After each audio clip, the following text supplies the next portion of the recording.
Hi friends. ఈరోజు నేను మంగళవారం ఆంజనేయ స్వామి జయంతి అని అన్నారని గుడికి వెళ్ళాను. గుడికి వెళ్తే అక్కడ కొబ్బరికాయ కొట్టాను. కొబ్బరికాయ పచ్చడి చేయాలని అనిపించింది. నా దగ్గర నేను పుదీనా కప్పెడితే అది చక్కగా లేతగా నవనవలాడుతూ వచ్చింది. అది కొంచెం పుదీనా, కొబ్బరి చిప్ప, ఒక 3 టమాటాలు వేసి పచ్చడి చేశాను. మామూలు చింతపండు రసం పెట్టాను. ఈ పచ్చడిలో నెయ్యి వేసుకుని తింటే కమ్మగా టేస్టీగా చాలా బాగుంది ఫ్రెండ్స్.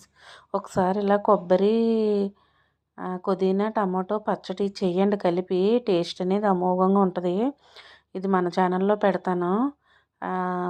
ఈ పచ్చడి ఎలా చేశాననే విధానం సింపుల్ ఫ్రెండ్స్. ఏముంది, చాలా సింపుల్, ఈజీ ప్రాసెస్. మన ఛానల్లో పెడతాను చూడండి. అయితే నెయ్యి వేసుకుని తింటే చాలా టేస్టీగా ఉంటుంది. Bye friends.